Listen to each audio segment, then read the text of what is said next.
Welcome back to Roundtable Combatives. Your favorite new podcast on all things martial arts. Rennie, we are on episode 5 already. 5. That's crazy, huh? I know, think man. we're going to get past 2. And one thing that we've been talking about almost every episode, Rennie, was dry needling. And we have 2 very special guests on the show, do we not? Absolutely. We've talked enough about them. Get enough praise. You think we deserve some sponsorship money? Exactly. But you think? Anyway, so yeah, we have DNA Chiropractic with us. That's Derek and Angelle. Exactly. So the N is just for the in Angelle? Yep. DNA. All right. Awesome. Change your DNA. Yeah. Did you? If my name was Sarah, we'd have to be DNS. DNS. Okay, so today, they came in and we actually filmed a needling session with one of our friends. You've actually seen him in episode 3. Big Joe. Big Joe. Big Joe. He's the best. Yep. He came in and volunteered to get needled. He was wearing some very questionable shorts, though, Rennie. I don't know where he got those shorts. No clue.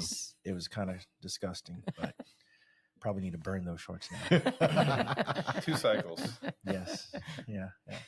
But so both of us, we've been seeing you guys now for years. At least 5 years At before the least pandemic 5, yeah. we met. So Right. maybe 7. Yeah. Yeah. I can't even remember, honestly. It get to a certain age where those type of things just Run don't together. register. Absolutely. Well, I remember seeing quite a few Related to videos and something. pictures of y'all during the pandemic with funny masks on. Yes. on there, Yeah, so. we had Absolutely. those masks. That, Yeah. I had a Gas mat? Or Could have used that snorkeling earlier. mask. Yeah. Had a snorkeling that was mask. awesome. Anyway, so you are husband and wife, obviously, DNA, and we're not just 2 friends who decided to make a business, Yeah. Derek and Angelle. They're our local chiropractic office here in St. Charles Parish, one of a couple, I believe. New location on River Road, right there in Destrehan, right? Yep. Yep. Well, we'll put that in the comment in the Final thought. Yeah. whatever. Absolutely. I'm drawing a blank right now. We'll make it available for everybody. All right. First off, let's talk about what is your practice. What is the science or the what's the word for it? Chiropractic. Overall, yeah, we have added additional services. We've been doing this for a while now, and so we wanted to learn some things again after school. We were tired of taking tests for a while because we actually met in pharmacy school. Yeah. And so we had to take a lot of tests, and there was a time where we were just focusing on learning how to do what we knew really, really well. And then once we felt like that was done, it was time to start learning new things. And so she's got things she specializes in, and I do as well, just because we both have different interests on where we want to specialize. And it's been working really well. Okay. So you said y'all met in pharmacy school. So y'all dropped out of pharmacy school to go to chiropractic school? Yeah, we kind of have a little bit different background each, I guess you would say. But Derek's mom was a nurse, so he kind of grew up in the medical world. And my dad was a pharmacist, so I pretty much caught the bus to the store and hung out and got to watch just randomness every day. But one thing you do notice over years, because I started working there when I was 13. And once I was in college, continued to work in a pharmacy, got into pharmacy school.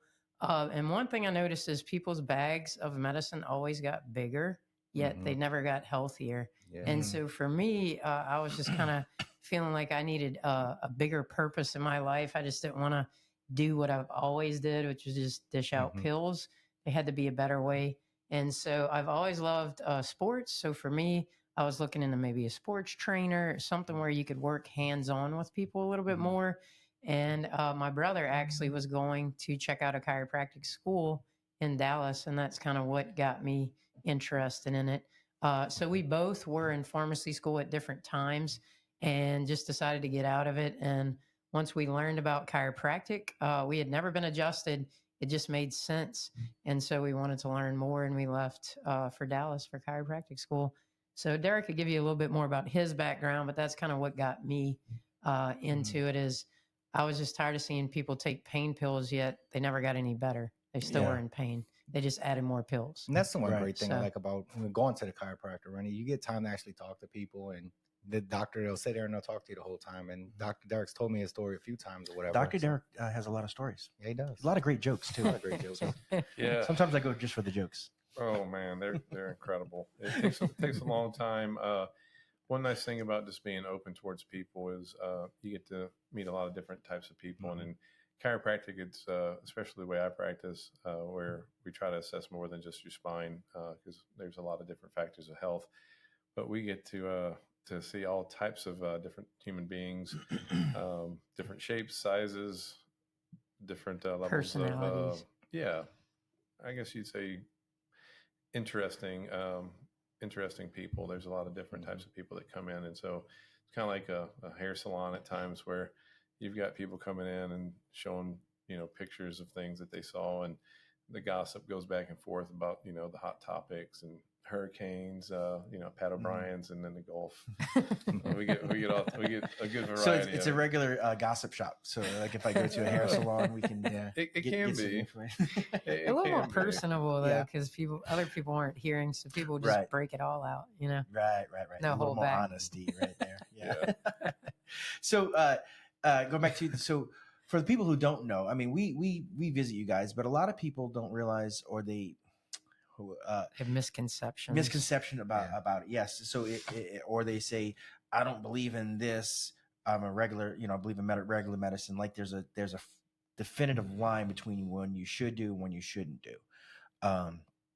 Personally, I don't see that. I think you need both. Yeah. Yeah, absolutely.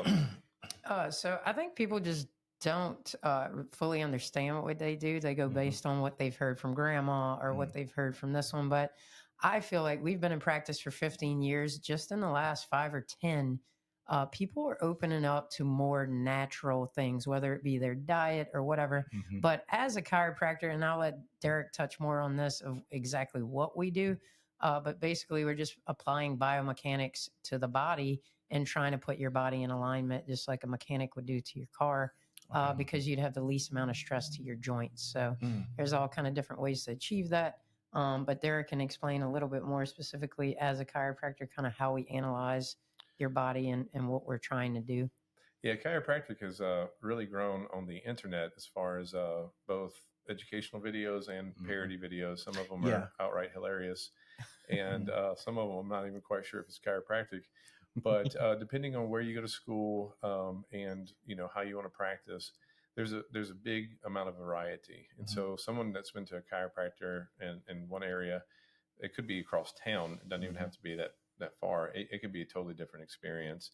And we're not anti-medicine. We're very since we started in medical training with pharmacy, we know a lot about medicine, and there's wonderful times to use it, and it saves lives, including surgery.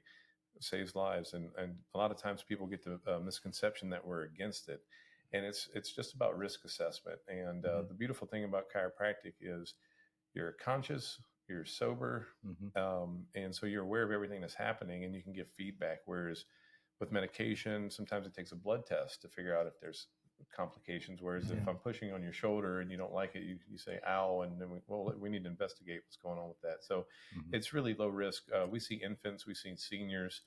Oldest patient was 94. She's 99, but we don't see her anymore. But we can find a style for you. We've been to 2 different chiropractic colleges, so we have a lot of diversity with the choices we can make. And like Derek was saying, I've actually always explained chiropractic to patients on the first day, kind of like martial arts. You have all these different types of martial arts, but you're all basically trying to fight someone. You're all doing the same thing. Same thing with chiropractic. You can go to 15 different chiropractors and get 15 different techniques. And one might not look anything like another one, but we're all trying to basically have the least amount of stress to your nervous system, and the rest of your body works better typically when you take that stress off the spine and the nervous system. So people think of it as cracking backs, or I have back pain, or I have this pain or that pain. But in a little bit more wellness progressive areas, people go to the chiropractor before they hurt. And kind of like you, Rennie, you've been more of like a wellness patient as far as being proactive. You try to come in and get aligned whether you're hurting or not, just to make sure you can stay in the gym. Because we're seeing with our generation, we're all about the same age, that people of our age group, we want to stay active. And just Right. like on your first podcast, the guy said, he's 60, he's still doing jujitsu. He wants to be doing it at 70, you know? Yeah. And so coming to a chiropractor or a physical medicine and addressing that, whether it be adjustments, dry needling, Graston, it kind of extends how long you can do things because you feel Right. great. Yeah. Well, it's like diet. You don't just eat good, healthy when you realize, oh, I need to get healthy.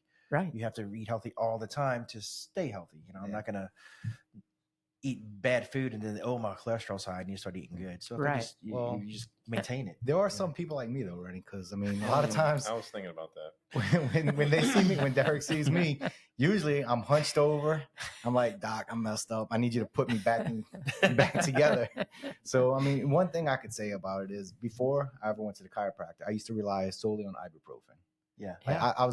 I think I was keeping them in business single-handedly, like taking 800 milligrams a day all the Yeah. time and all that stuff. Yeah. So went to my regular doctor. My blood work is just crazy. All my lipids are off, everything, because just ibuprofen will do that to you. Yeah. It's actually a horrible long-term So use. yeah, and basically I was putting a Band-Aid on something instead of actually fixing myself. And after a couple sessions going to the chiropractor, going to DNA, I'm actually walking more upright. I'm able to stand up for a little bit longer and all that. So I should get into the maintenance part, but again, I'm the kind of person where usually it's like, oh crap, I'm broken. Now I need to go. It doesn't come to my mind until it's like, I used to be like that a lot. Most husbands are, be honest. They don't come in until they can't move or get out of bed, and then they end up. It's in a the male office. thing. Yeah, they don't want to go to absolutely. the doctor. Right. But you know what? In a seminar we were in about a year ago, the guy said, "What brings people to the chiropractor?" Everybody's pain, pain, pain. Yeah. No, people deal with pain every day. They ignore it. What brings you in is if you can't do something you want to do. Yeah. Yes. You go on to bend down to wash the car, do whatever, and and you can't do it. Right. Then they come in the office because they want to be able to do that. That's perfect sense. Yeah, because you a lot of times people just work through the pain, but when they physically can't do it, then they're like, okay, I need to do something about it. Right. That's how I was. Yeah. Well, even what you said on your diet and nutrition, that's a lot of what we do in the office is trying to help people, because people don't realize a lot of times pain is coming from your terrible diet. Yeah. If you're not getting those nutrients in your body to help fight inflammation in general. Yes. From head to toe, once you get to a certain age, you're going to be inflamed. And so we, work with people with supplements and diets and things too, not just trying to fix pain. So that's what I've learned as I got older. Inflammation was the big culprit of a lot of ailments. That's a curse word to me, inflammation. That's where all the pain comes from. Makes the muscles hurt, everything. But I was just like you, Billy. I remember distinctively in high school, like before a basketball game, I'm like, oh, let's pop 2 ibuprofen before the game, just in case I start hurting. Something happens, because you see it on TV every day of being marketed to with medicine, so you think you need it. Yeah. And it wasn't until I met people that don't take any medicine, I'm like, really? Yeah. And you're healthy. Ibuprofen does stuff to your liver, your kidneys, all that stuff. And absolutely. Yeah, I like to take medicine at times. We don't like to give a lot of medical advice because our pharmacy training was literally decades ago, and that's hard to say. Wow, it was decades ago. But there's a time and a place. You'd never want to have a tooth pulled sober. At least I wouldn't. And at times it can be a lifesaver, literally. And one thing that we like to say is back to that wellness type of paradigm is your body's kind of like your vehicle. It's how you move around. We've seen some people who have a really amazing ability as far as financial options go, but you can't guarantee a health outcome with $1 million. It's really about being proactive and not waiting until it's broken down on the side of the road. If you go in and you do your maintenance, you change your oil, you rotate your tires, you're going to keep your vehicle healthy longer. And the same thing's true with your body. I mean, it still benefits you to go to the chiropractor when you're on the side of the road, when you're broken down. But if you do your maintenance, you don't break down as often. And you have that longevity. I mean, that's the perfect way to look at it, for people who because most people are like that. They don't feel anything's wrong, so they don't want to do anything, change anything. Absolutely. It's just diet. The same thing. You don't feel bad. You're eating bad. Then eventually you're unhealthy. Well, we've just gotten so far away from what we were designed to do, which is squatting in a garden and planting things. And if you do a garden for a couple years in a row and you're squatting down and digging in the dirt and all this stuff, normally people would have been doing that every day. So you got your exercise naturally, you ate naturally, but now most people go sit in a desk all day. Yeah. And so we see so many back problems from just sitting and being so sedentary because computers do our work for us now. And then you got the smartphones. So you got the whole head forward. I think they call it text neck now. We used to call it head forward posture. We see 12-year-old girls now with not only no curve in their neck, which you didn't see that till people were in their 30s in our generation. Smartphones come out. Now you have a 12-year-old coming in with chronic headaches. You look at an x-ray, not only is their neck straight, it's going the opposite direction. So what is that kid's neck going to look like when they're 30, you know? Right. So not just from a athletic standpoint, but pretty much anyone can benefit from better posture. Right. But we don't address it in school. It's not part of our education, you know? And modern amenities, you know, technology is great, but unfortunately, our diets have changed. Your great grandparents never saw a lot of the chemicals that are in your diet multiple times a day. The preservatives, the artificial things. You can swallow about anything, but can you put it into the toilet? You know, can you metabolize it? I'll let Billy finish that. But can you put it in, Billy? I was trying not to let a smile come out when you said you could swallow anything. And I was like, Billy's, be good, Rennie. Be good, Rennie. I'm going to let Billy talk about that. But, I mean, he's in New Orleans. I haven't been there in a while. But I apologize. No, we love the city, 504. Honestly, I have the opposite problem. Anything that goes in my mouth is going to be in the toilet probably in about 5-10 minutes later. Before the bill gets to the restaurant. Get it how you live, Billy. Probiotics. Get it how you live. Again, that's why I love my bidet. I do. So that's what we could do a whole podcast on that.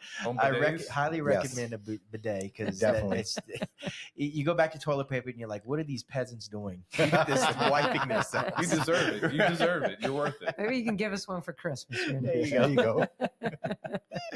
So because we're talking about a lot about back, but it's not just back, right? You guys, I mean, you helped me with my shoulders, my knees, a lot of different things, my feet, with my plantar fasciitis, and and like I said, it's not just back, not just you guys don't just offer adjustments, but what are some other things that you offer? Like we said, I think we mentioned dry needling. Yeah. So for me, about 2.5 years ago, I got certified in dry needling, and just a number of conditions I can help have expand so much. We know Billy can't wait to get in. And by the way, if we get how many subscribers?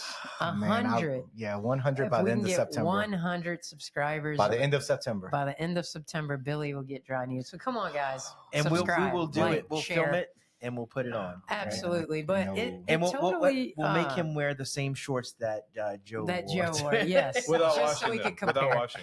But it totally changed my thought process of practicing because, kind of like you, Rennie, you're open to. I guess you'd say we have Eastern medicine and Western medicine. So most people in Western medicine go chiropractic, needles, you know, because they want medicine. Right. However, in some cultures on the other side of the world, they want needling, right. And so. I was lucky to be able to work with you and a few other patients on kind of from an acupuncture perspective with kidney issues, anything from sweating. I've worked on some shingles patients through acupuncture protocols. And the first time I heard the idea, I was kind of like other people with chiropractic, like, what? That doesn't make sense. I don't know if I believe this type of stuff. But then you see the results you get with people and it totally changes your view. So whether it be a sprain, strain of a shoulder, a hamstring, or whatever, we have a way to treat that. But also, if you're having some issues with certain organs, I have people come to me because they want, Angelle, can you please do the liver channel? I'm having some liver issues. So not just musculoskeletal stuff. We're able to treat a whole kind of wide variety of things. And then nutrition is big. And that was one thing I wanted to hit on with you guys, since this is kind of about recovery. From a martial arts perspective, just a few things that I've learned in the last year was magnesium is a huge thing. A lot of athletes aren't taking. It's probably one of the most underused nutritional supplements that we should take.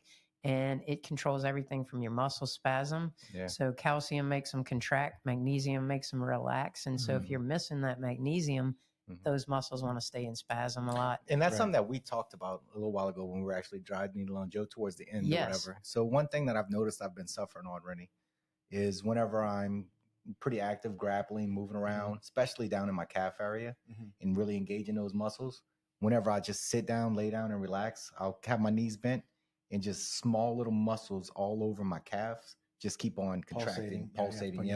And you just see it. People's like, man, what's going on with your calves? It looks like stuff's crawling around in there. Right. Yeah. So, well, I know when I was pregnant, I suffered with muscle spasms in my legs horribly, and magnesium pretty much saved my life.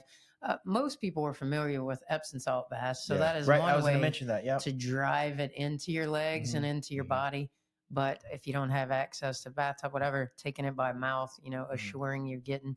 Then there's all different types of magnesium. Some are better for muscle spasms. Some are better for sleeping. Some are better for your intestinal flow and things like that. Another thing is your B vitamins. If you're hitting the wall and you feel like, oh, I had energy in the beginning of my workout, but it didn't last till the end.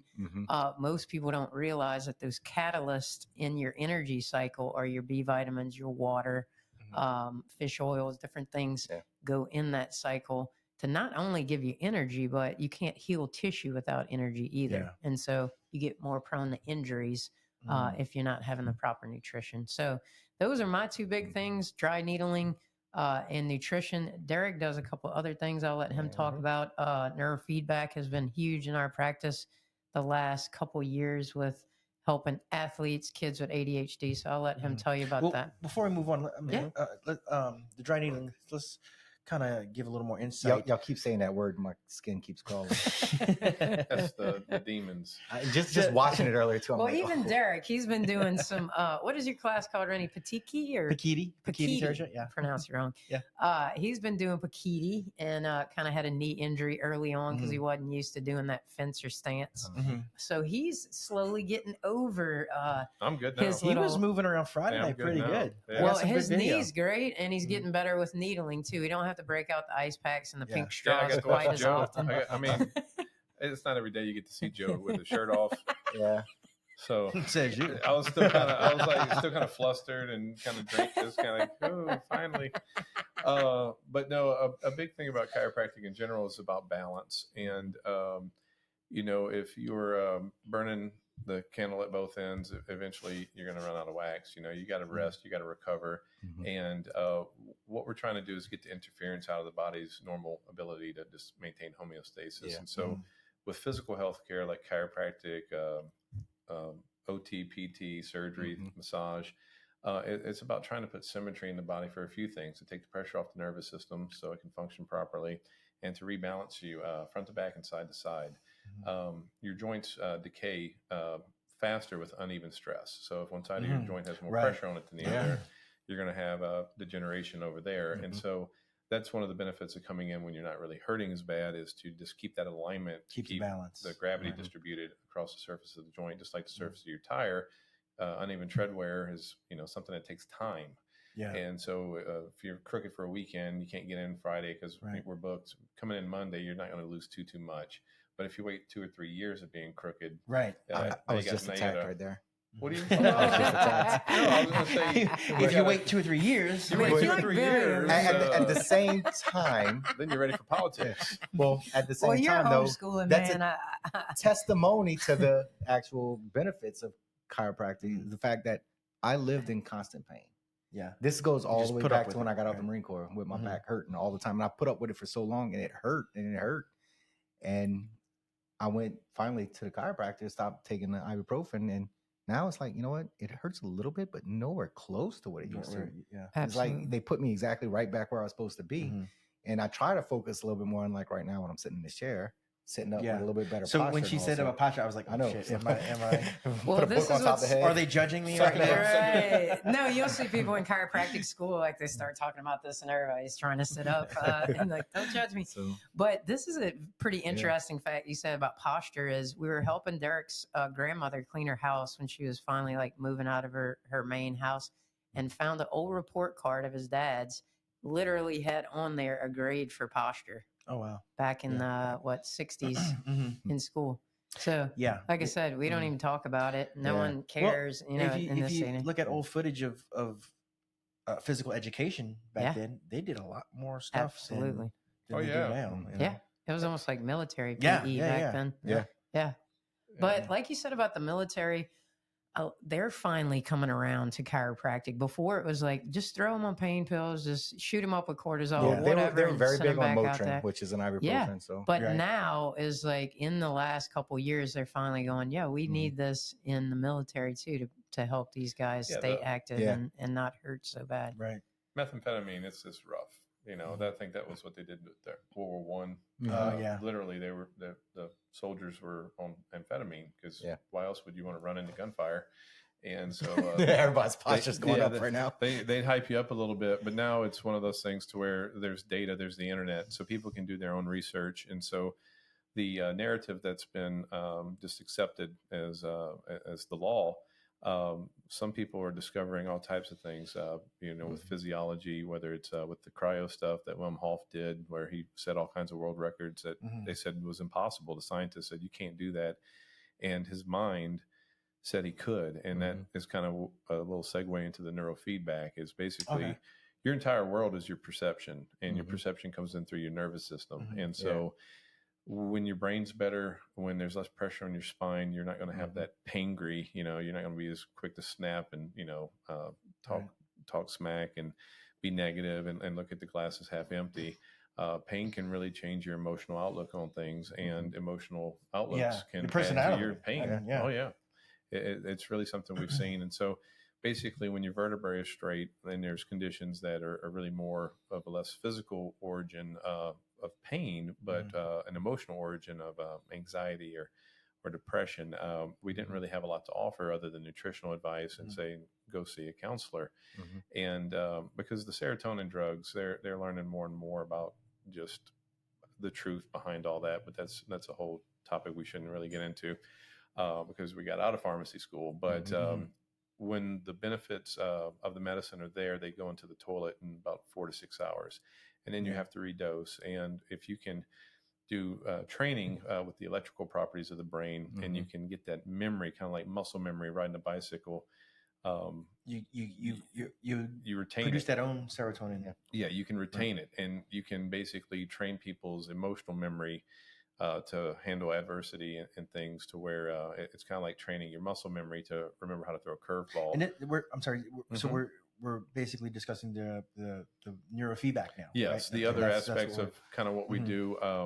I just figured I'd sum up everything, and then you guys could ask questions as things. But we found that there's just an attention problem, because how can your 4th grade teacher compare and compete with SpongeBob or any of these other things now that SpongeBob I find has actually gotten mild compared to what I'm seeing now.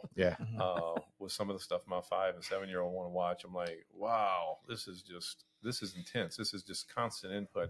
And then when you have to sit down and study and read and pay attention, it's your brain wants to go to something that just hits those pleasure centers. And whether it's social media with adults or children, it hits the same part of the nervous system as cocaine and chocolate. It's that reward pathway. So the instant reward. It's hard. But also in you guys' world of concussions, some people get this like locked in concussion syndrome. It could happen, possibly in a match or whatnot.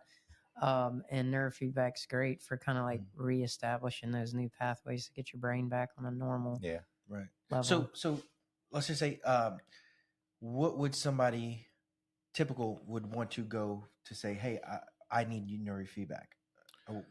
What we've seen the most of with adults is just overall anxiety, and so if they have anxiety issues, this would help. OCD, the anxiety issues. ADHD, alcoholism. I kind of call it alphabet soup, or like that alphabet cereal he used to have. Like they throw a bunch of letters, but sometimes the letters are pretty spot on. But a lot of times we find that they're not diagnosed correctly, and that it's real quick to put labels on children, and we don't really like that. At least I don't really like that, because it kind of gives them a reputation to uphold. We've had people go, "That's my little badass," and I'm like, "Well, what do you expect out of him?" That's how I hear, especially if you keep telling him he heard that, and so I mean, he's ready to go. And so we've seen it a lot of the times where it's a tension with a lot of the children, and it's not that you've done anything wrong as a parent. It's just the technology has evolved so much faster than the human has. And so your childhood, my childhood was without those screens, and even the screens we had in the houses were for our parents. You know, we were the remotes. We weren't. It wasn't for us. And now it's like my 7-year-old's talking trash because I want to change the channel. And I'm like, dude, you don't even understand. Like, you've already had more TV this month than I had the whole year, you know? And so it's the teachers are in a place to where it's hard to teach. It's hard to teach because you can't be as interesting as, you know, Dude Perfect or any of that kind of stuff. Well, not only that is now my kids are so used to everything streaming and not have commercial TV like we did, you know. And I remember after the storm, wait a few months to see a rerun of the show that you wanted to miss, exactly, or the whole week for the next episode. But like, it was after the storm, Ida, and we had to watch regular TV, and the commercial came on. And the kids are like, what's going on? Fast forward it. I was like, I can't. What's a 4-hour erection? Deal with it. My son told me the other weekend. He said, I don't like watching football because they have commercials. Yes, for HIV medicine. I think everyone has HIV. Okay, so let's say I'm a patient and I'm coming in and I say, hey, I have anxiety, I have OCD. What is the typical process of going through to get neurofeedback? If you are taking medication, that's between you and your prescriber. We don't really give medical advice. We don't do counseling. We have hardware and software. It's kind of like you could either consider it like a gym for your brain, or you can consider it like a tune for your truck. I don't know if you guys ever have tuned a vehicle.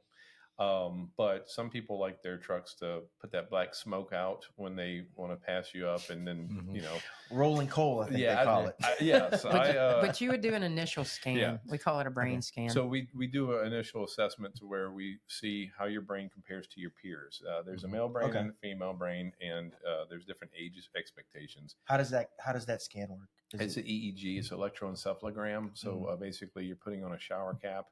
That we gel up so we don't have to shave your head unless you have that type of look. Unless you're built for it. I've been going ball since 9th grade.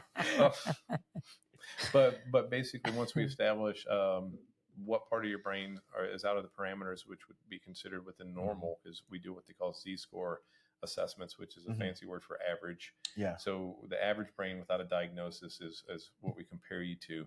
And then that tells us where to train, and the hardware and software does everything. And I just have to monitor that I'm training the right part of the brain, and that you know, there's no indications for possibly seizures. How do you actually physically train the brain then? That's a great question. There's the old way to do it was beeps and boops, and basically it was auditory feedback, which was very boring. Not a lot of people were really wanting to sign up for that type of training. Now we watch Pixar movies and Rambo and Elmo. It's audio visual. So now there's a television screen with a dimmer. Okay. And when you reach the criteria, the dimmer goes away. And when you go out of the range, kind of like a cardiovascular range, when you're in the zone, the dimmer disappears and rewards you with the aggravation of the dimmer going away. And then it's kind of like the carrot and the stick. So if I'm watching something and the dimmer, I guess I'm trying to. It makes the movie go out of focus. So okay, so your brain wants to see a clear picture. See a clear picture, right? Yeah. So it automatically how does your brain? So your subconscious brain, because this was one of the misconceptions I had, is I thought it was a conscious training where you had to sit there and think about it, but actually it's beneficial if you just want to see what's on the screen and you have a desire to see what happens next. So your subconscious brain is what this is actually training, and so. Basically, you don't have to think about it, and your brain, just like if you're sitting on a thumbtack or something, you don't have to think about that. Your body doesn't want that. You're going to get up immediately. You don't have to think, oh, what is that? Do I want to get up? No, you're just programmed to get up with discomfort. That's like a reflex of type of unconscious response. And so when you're watching that TV, your brain will try different pathways to make it come back to where which pattern rewards me with that going away. And it does take repetition and consistency. But once that pathway has been, they call it neuroplasticity, but once that change has happened, it usually sticks. And so kind of like riding a bike, if you haven't ridden your bike since you got your race car, you won't be as good as you were at 17 or 14, Mhm. but it's not like you start at ground zero to where Billy has to get behind you and push you through the grass. Right. And do all that I kind won't of let stuff. go, Rennie. I'll Okay, hold thank it. you. I'll hold it. The wind beneath his wings.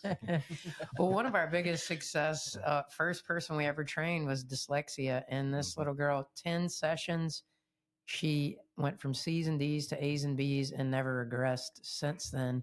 Mhm. So it just changed the way she Wow. was visualizing those words. And then her. So it helped with the dyslexia itself. And Yeah. it's been wow. permanent progress. This Awesome. was about 4 or 5 years ago. Her family was so happy. Her brother came in. His batting average tripled. His diagnosis was basically made by, this is what we think. Here's a Schedule II narcotic, which is a little bit aggressive. For ADHD. Yeah, Right. we kind of feel like going straight to amphetamine, which is what Adderall is, Yes. is a lot for Right. kids under 10, especially with heart disease being the number one risk factor for American health. Amphetamines increase heart disease. And so it's not like these things, you know, back in our day, my dad had a stick. And, you know, they like those rubbery ones, and put it on the dashboard of the car so you know not to ask that many times, are we there yet? Are we there yet? And so you feel like physical discipline, and I'm not a proponent for how to tell you how to raise your child, but most people, if you see somebody hit their kid, you go, oh, yeah. Or you want to help, you know. It depends It's on the one situation. or the other. Like, damn it, yes. But Shut that kid actually, up. giving a kid a pill, you'd say, oh, that's a lot safer. That's a lot better. Right. But if you're using physical discipline right, in my opinion, it doesn't leave lifelong scars and trauma. Like if you do heart disease risk factors with, you know, 6 or 7 years of being on amphetamine. Turns out with a lot of situations, the diagnosis is wrong. The software in that particular case said it wasn't attention, it was visual processing. And so we trained him for visual processing, whereas if we'd have trained him for ADHD, we'd have trained a different part of the brain. And so as a result, his batting average tripled. And we were told a whole bunch of things that I don't want to get into. But he wasn't coming for athletics. Yeah, he was coming for academics. But it helped his athletics. Yes. Well, I imagine it helped overall. Yeah, when the brain is better, I mean, your wife is prettier, she's a better cook. Oh, wow. You know, all these things happen. You know, your food's going to taste better. Can you book me? I plead the Lord. fifth. Tammy, that was not. I plead the fifth. No, but basically, you're gonna. She cooks great, guys. Yes. She cooks great. Yes. I mean, So I know we're talking about learning disorders on that. What about veterans with PTSD? Would some be beneficial for that as well? 'Cause It's that's near and amazing. dear to my heart. So we actually did. I'll let Derek tell you, but we that's probably is one of the biggest success stories he's ever had. Yeah, we've been very blessed because we've been busy enough now to where we haven't had the chance to actually reach out now. But since this is a global podcast, global podcast, you know, international, and just a few weeks. All 64. 'Cause we're going to go up to 100. Oh, to get you in those 64 shorts. countries. We actually have it broadcasting out through the satellite, so it is Super. universal. It's going to Mars. Mars is getting it Gotcha. right now. Going viral. Yes, the dark side of the moon is well aware of what's happening here. But actually, we've done Vietnam veterans that were. I don't want to give away too many details because it's a small town. Even though it's a big, no, absolutely, yeah. it's a we big don't wanna- internet. But we've done Vietnam veterans. We've done A guy our Afghanistan age. veterans. We've done a lot of different. Some of these situations where unfortunately they had to be institutionalized for short periods of time. Extreme violent outbreaks, waking up with night terrors, and some actual violence because it was hard to leave it where you know they were. And one of the most amazing things is when you actually realize that you haven't seen them in a year, and you haven't seen them in 2 years, and you're like, and then you hear from them and they're doing well. Right. And that's one of those awesome things because again, medicine can get you through a short acute period and do a lot of good for a lot of people. But you don't want to take those pills the rest of your life.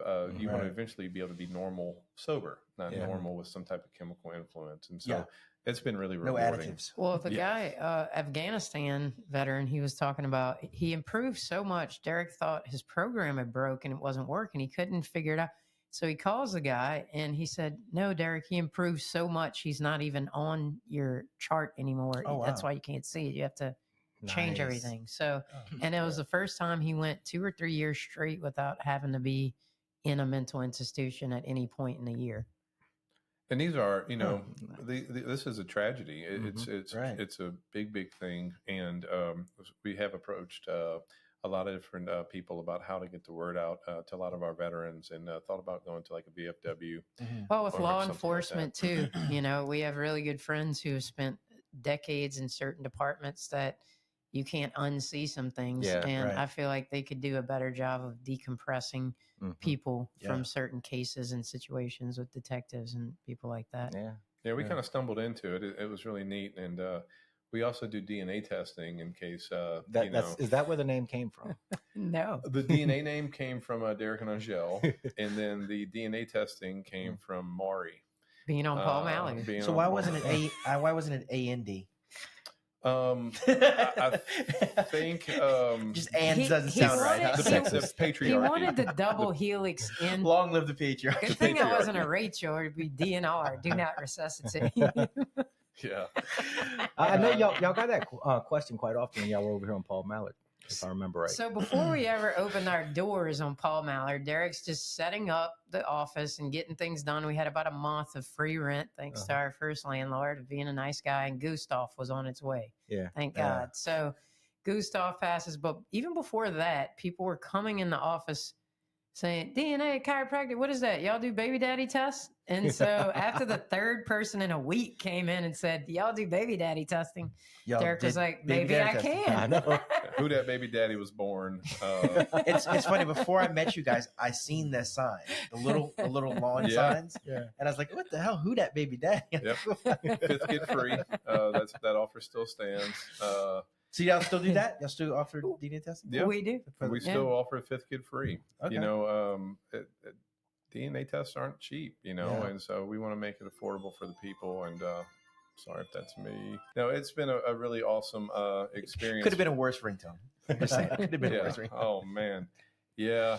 I can't go there because that's not PC. But I woke up a whole daycare with my phone. First month we were in town from college, we went around to introduce ourselves and say, we're back, get ready. And we went in a daycare in Luling, and all the kids were in nap time. And I had a very offensive, you call it ringtone. Yeah, we'll just call it a ringtone, but it was not politically correct. And it went off, and the kids started popping up from their mats. And if you could have seen those ladies' faces, it was like, get out of here. You just ruined our free 30 minutes of no diaper changes. So yeah, sorry about the ringtone thing. No, you good. So man, so I only briefly knew what your neurofeedback was, because I remember you telling me about it and stuff, but I never realized how much it really helped. Well, I thought it was only for emotional things. We've actually had stuttering and ringing in the ears, tinnitus. We've had really? That's one of the things I'm rated for the VA. Well, recently we had a patient, one of our patients who had a couple of his kids get brain trained, and he saw on Netflix there's some new special called Quarterbacks or something. Yeah. And there was a clip of one of the quarterbacks doing neurofeedback before he went out on the field. He wears a little headband. Yeah, it was a little bit more, I guess you'd say, watered down version of what we do, because we're training a lot more different areas of the brain, whereas this was more be just like a tune-up. But he was doing it right before the game to just try to get focused before football game. Oh, it looks like we're getting a live chat question from an Alexis Tragle. Want to know what y'all can do about snoring. Snoring. Nice. It's funny you asked that. I considered taking a balloonplasty chiropractic technique that ENTs kind of do, and then I decided not to because of the amount of money involved. But realigning the soft tissues doesn't just take pressure off your nerves; it opens up your blood vessels. It could possibly restrict your airway if you're crooked and things like that. So, weight loss, we would suggest physical things that are less aggressive before going in. I've heard the sleep apnea surgeries and things like that can be extremely uncomfortable and not extremely successful. And so I would say first thing would be breathe right strips. If that doesn't work, other than like coming and getting your body realigned, I would do physical things like mouth guards. It's kind of a complicated there's question a because lot of some people causes. just have really narrow, narrow airways and things. So it would just be case specific probably on that person. So I mean, it has nothing to do with them, but Now for needling, we do needling on sinuses. So if it's like a sinus issue that your sinuses are just never clear, that would be one thing we would address. But snoring specific, it would probably depend first on you would the need case. I would recommend a sleep study to whoever you're Make talking sure you about. don't have sleep apnea. And For this and poor then guy. you go from there. Yeah. I mean, that's what I did. I went to a sleep study, and I have a CPAP now. Sleep with a CPAP. Top gun. Awesome. I mean, it's a world of difference from. People say it takes years off your, or adds years to your life. Yeah. I mean, the first week that I had it, I went to sleep. I go to sleep, and like 2 hours later, I wake up, and for whatever reason, because it was uncomfortable at first. But it felt like I slept all night. Yeah. And I'm like, what? I said it's only 12 o'clock.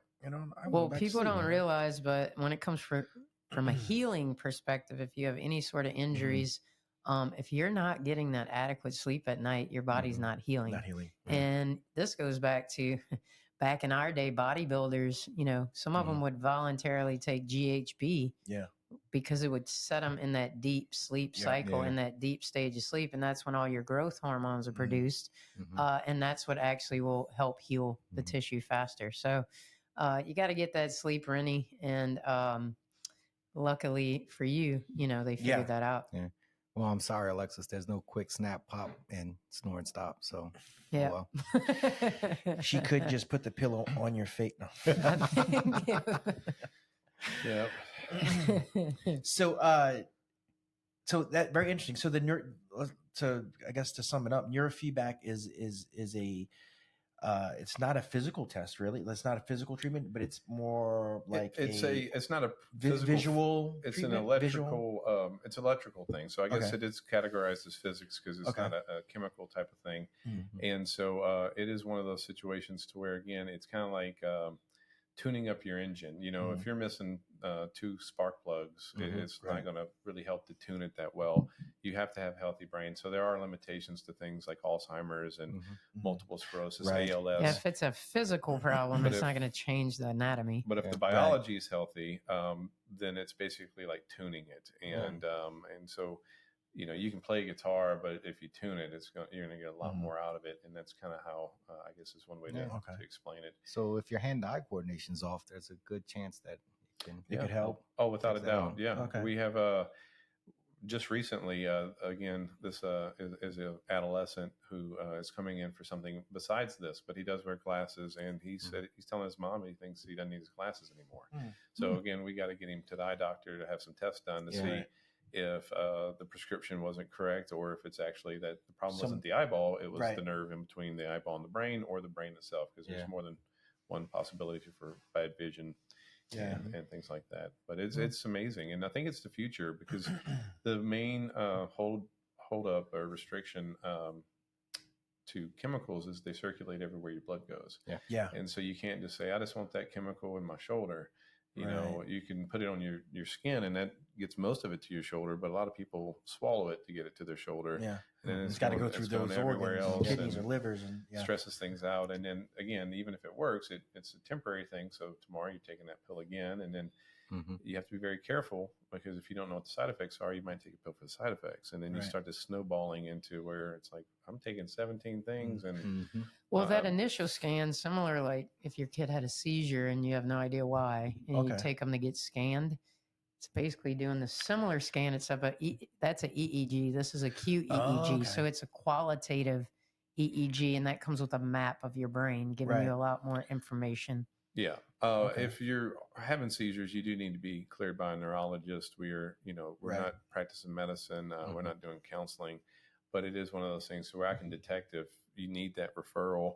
But if your brain is just not tuned right, but there's no pathological type of wavelengths, it's just one of those situations to where every brain is different. And so it's unique. Sometimes we have people come in almost for wellness, performance boosting neurofeedback. Well, that's my next question. Like, what if you don't have a per se problem, but you say, hey, I just want to see what this improves me overall. Kind of like that show my wife was talking about, golfers, race car drivers, and now it sounds like the NFL is looking at the electrical properties of the brain versus just here's a pill for your pain, here's a pill for your concentration, here's a pill for your depression.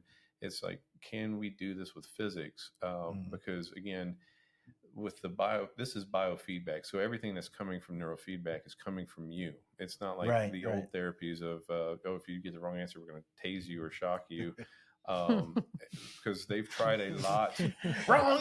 Yes, I feel like that's what's going to happen when they needle me. It will. If we get 1,100 we'll put the cap and needle you at the same time and see what happens. The more people subscribe, the more it's going to be needles. Comfortable. Yeah. So what you're saying is if it goes above 100, maybe to 200, you'll turn it up to 5, 6, 7, 8, 9. We'll get you to Big Joe's level. Yeah. We'll needle you the bottom of your feet. I've only had less than 1%. Yeah, that would be impressive. And another thing that just is unique about our practice is we also see infants and for the neurofeedback. No, for the chiropractic in general. You have to be about 7 to 8 to do neurofeedback. Yeah, it's hard to get kids younger than that to sit still and to comply. Right. And your brain's kind of on cruise control. Yeah, before that 7. frontal lobe really starts changing. When the kids start thinking they got to vote, and they start analyzing your decisions and all that kind of stuff. Whereas at 5, they're for the most part still in that imaginary world where they're playing with their dolls and GI Joe men and saving the world. Yeah, all that kind of stuff. Imaginary. I'm gonna get that client list. But. All right, so since we started talking about chiropractic and actually infants and all that. Patients that come to actually receive chiropractic itself. Yes. What are some of the most common anxieties you see with people like that? Because I know what mine personally is. Mine's the crack in the neck. Yeah. Well, we grew up with that wonderful action star, Steven Seagal, and a lot of his movies. You see some what looks like chiropractic care, and it's like instant death. Yeah. And they fall on the ground, and occasionally they'll do a split on a chair or something. But for the most part, I think a lot of people think that they're going to get hurt, and we're all fishing out of the same pond as far as it goes in healthcare providers. And so the more people that are fishing, I guess the less fish for you is some people's mindset. And so there's been a lot of people that have had terrible opinions about chiropractic and haven't even been to a chiropractor. And it's like, I'm not going to tell you too much about crack cocaine because I haven't done crack cocaine. Right. But it's amazing the people that have opinions on things they haven't even experienced. And so that's one of the big things is we haven't had anybody coming in who's been to chiropractors for the most part who is without some type of story of, I heard this, or somebody told me this, my mom said this. And then one thing that makes me feel confident because, we're in this to help people. We don't want to hurt anybody, but is the fact that, when you watch television, you see the drug commercial, and you see the Ford truck commercial, and then you see the attorney saying, we thought that drug that we used to advertise for was safer than it is. And I do think that if chiropractic wasn't extremely safe, not only would you see those commercials talking about did your chiropractor hurt you, but you would also not see people that get hit by 18-wheelers going to the chiropractor to get relief. If you can get hit by a truck and it's safe to see us, then it's safe to see us when you just pick up that ice chest full of beer. Or something like that. So I remember my first time getting on a table, and right whenever Dr. Derek was starting to grab onto my neck, like he was starting to feel into there, actually getting the exact location. I was like, "Oh crap, this is it! Because again, I watched all those Jean-Claude Van Damme movies again, like right. And all of a sudden, like you said, just instant death. I'd say you either love it or you hate it. Like some people, because I'm a lot more aggressive adjuster than Derek. He kind of is the gentle giant of the two of us. Maybe Rennie can answer because he's been adjusted by both of us, but most people, and maybe I won't say who's my favorite. Who's got the best hands? One of us is sleeping on the couch. I've only had Derek so far. I typically will get people who are more comfortable with getting their neck adjusted because I'm not really going to baby you, so to speak. this is the way I adjust, and I don't know how to adjust any other way. So if you don't like it, I pretty much will say, you can go back to Derek if this is too much for you. Well, Derek sat there and he would tell me, he's like, all right, Billy, relax your neck. Relax. Just trust me. And I was like, I'm putting my life in your line. I'm putting my life in your hands right now, please. It is a little daunting at first when they're holding your head and they say relax it, and you just like, how do I relax it? You know what I mean? Because you know they're about to take control. And just. We had this guy in our class that was a WWE wrestler. And he was just a massive guy. And so we're all learning how to adjust each other. And no one knows what they're doing. We were all scared of him. So you're laying down and this massive guy grabs my little skinny neck. So one-handed. I felt that before, but it's been a very long time because once people who don't know what they're doing work on you, when you finally get someone who's graduated, you're like, oh, adjust me as hard as you want type of thing. You know, I've realized too, sometimes if I'm not relaxing, then it's not a good crack. It's not. Right. But when I'm like, just like, unfortunately, to say it this way, the drunk driver walks away. And the family that goes, oh my gosh, we wish it was the other way around. But that tension makes it more comfortable for you because you have to take muscle spasms and stretch them real quick. And then again, it's more work for us. So one big thing that's helped me personally is the pediatric stuff that we did, because I learned a lot of those techniques actually work on adults as well. And what do you mean? We don't crack babies. The term we like to use is adjust. But to put it into English, we hear people say, "Are you going to pop my neck? Are you going to crack my back?" It's not the sound that makes the correction. It's the input of motion into the area that's not moving properly. And then, as we were talking about with the neurofeedback, it's actually the brain. We're finding out more and more because chiropractic is older than these imaging technologies we have now. And now we had a lot of theories 100 years ago, and now that we're seeing things with functional MRIs and PET scans and the neurofeedback EEG stuff, we're actually realizing that it's stimulating the brain. If you shock someone, you can feel it travel down the nerves. The nerves go both directions, and when there's something that's impeding movement, it's also impeding the physiology around that area. But I have patients that I do not adjust where it pops or cracks through different techniques. We use different types of instruments. We use those levers, the Grasson technique, and sometimes if you can't relax enough for us to move your vertebrae, then we'll move the muscles around it. We'll loosen them up, and then indirectly allow the vertebrae to go into place by moving above and below. And that's part of the massage before you do the crack. In the TENS machine, everything, because I love the TENS machine. We put ice on top of that. I'm relaxed. I'm ready. Well, Derek used to joke that most people are familiar with TENS as little portable units. But TENS would be like me, and regular Easton would be like Joe size wise. He'd say it's more like 20s here. But what TENS actually translates to is just kind of overriding the pain signal. So it's just going right under the layer of your skin. It's transcutaneous electrical nerve stimulation is what it stands for. So it's literally just turning the pain signal off. But when you go to EMS, electrical muscle stim, like what you saw on Joe earlier, even with the pads, when you switch to EMS, it's a different frequency. It's going way deeper in that muscle. So for athletes, it's a lot more effective than just a little at-home TENS unit, if that makes sense. Right. And fun at parties too.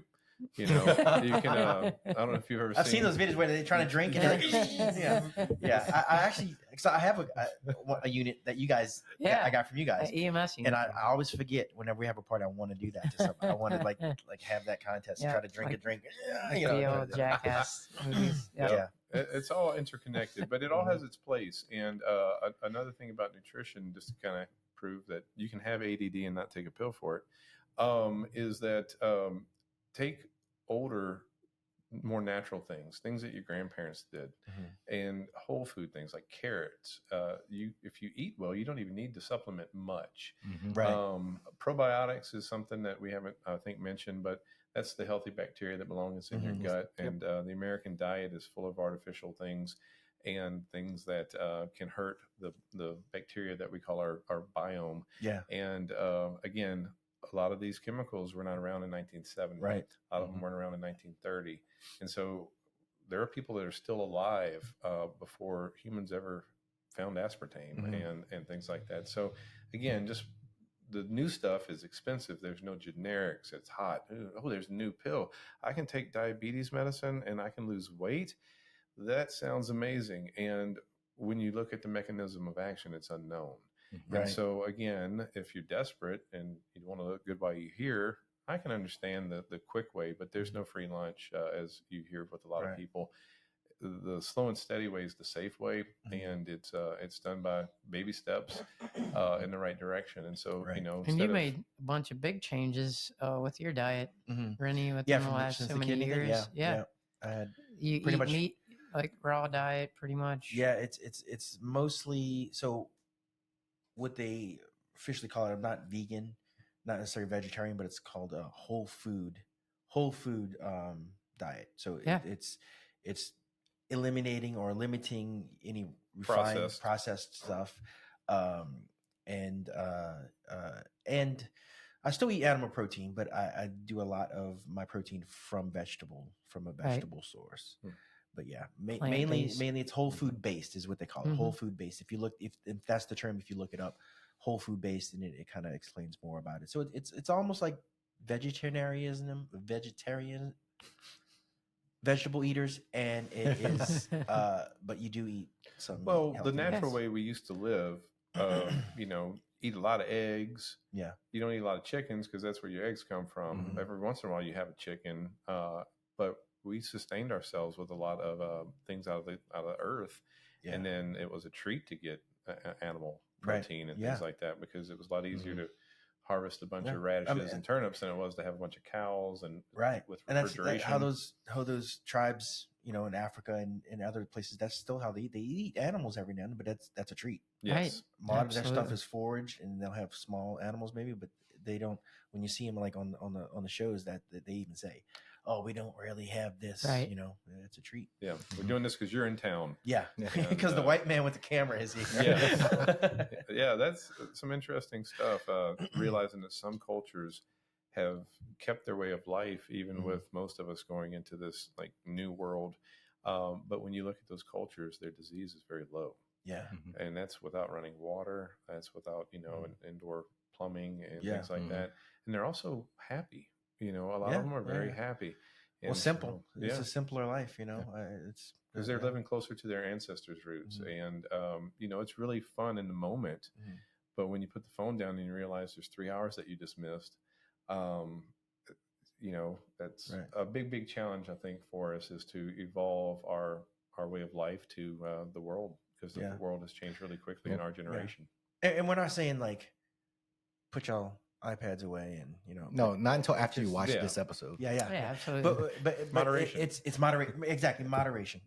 Well, just simply cutting out fast food is a big thing, and like you said, whole food diet, sticking to the outside of the grocery store versus the inside where all the chips and the crackers. Those and toaster strudels are amazing, though. I haven't had a toaster strudel in a while. They were pretty good though. Pop-Tarts are like dry. That's all some of us could afford. We couldn't get the toaster strudel. Right.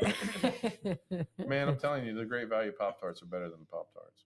But people don't realize a lot of their health issues come from their diet. The junk. You know? Yeah, absolutely. And I said it when I was still going to CrossFit back in the day. One day I said, you know, I haven't had McDonald's in like a decade. And everyone in the gym looked at me like I was an alien and they don't even know who I am, because I said I didn't eat McDonald's in a decade. Yeah. I was like, you know, that's not actually food, right? And they're like, huh? And I'm like, what it took for me was, we used to always drive up to Hot Springs to see his dad every summer. And we'd toss the dogs like, oh, I didn't finish this burger. But let me throw them the rest of it. Well, the dog must have missed it. And like 2 months later, I'm back in my car. And it was still there. It was under the seat. No, it looked like a Fisher Price plastic burger. Yeah. There was zero mold on it. This is a heat of summer. The bread didn't have mold on it. The cheese did not have mold, and neither did the meat. And it looked like plastic. What did it taste like? I don't know. The dog still ate it. No, I'm just kidding. But that is your average American diet every day, twice a day. And then, like we were talking, going back to the gut and the probiotics, all those chemicals and stuff like that, that's just destroying, wiping it out. Yeah. So I'm a big proponent of probiotics. I hate to use the term alternative medicine. Do y'all consider? Do people consider? We just like healthcare. Probiotics really wouldn't be alternative medicine. That's absolutely. But it's not medicine. Yeah, that's not just food. That's nutrition. It's not medicine. Right. Well, that's. I feel like some people put us in. Yeah. Oh, you're some people will. Right? Your physical medicine, and to me, medicine is chemical first, and then their physical is surgery. Yeah. You know, and thank goodness it exists. I'm not saying that it's not necessary. It absolutely is outstanding that the things they can do with surgery.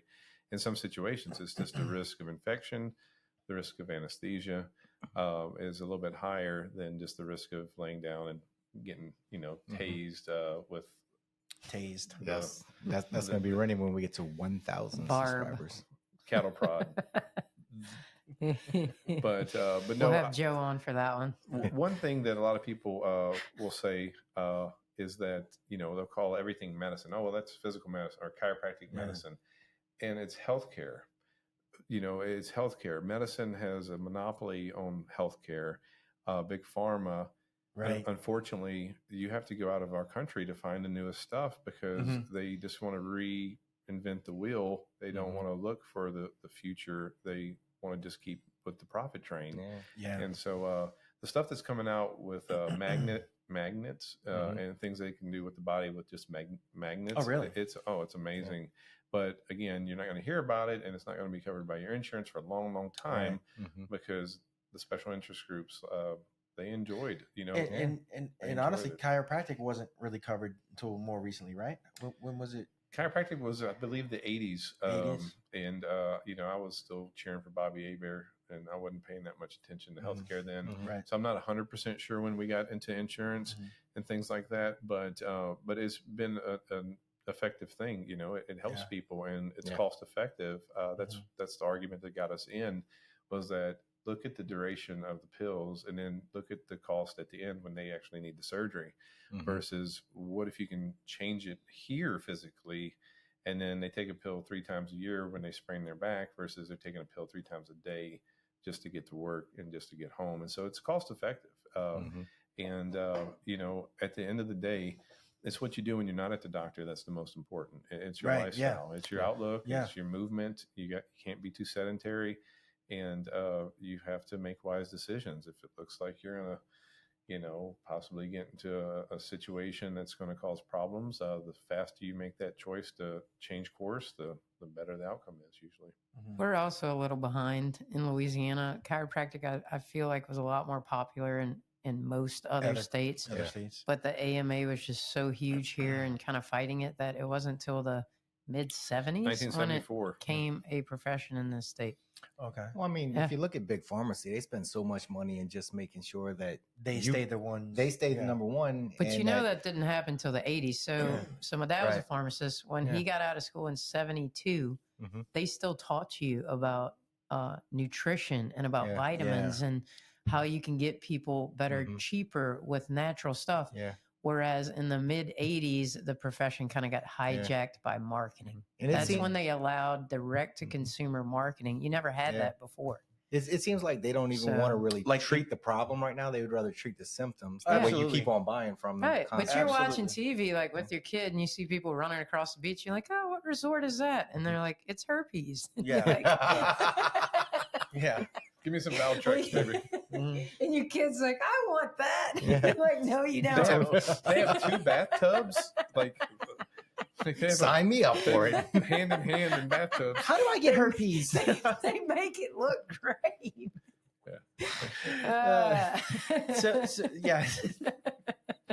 And sometimes, it's nice to have those things. Herpes? No, the vacations and the Valtrex. But it's nice to have chemicals to fix those things. Thank goodness they have them there. It's just I think every man in America knows about Viagra, and so I don't want my daughter to see a commercial. I'm just like, here it comes. Ask if there's a 4-hour erection. And I'm like, oh gosh, daughter.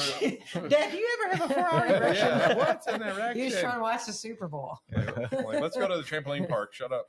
let's forget this has happened. Thank you, Big Pharma. Like I didn't know Viagra was there. So speaking of, does there a chiropractic or neurofeedback or dry needling for erectile dysfunction?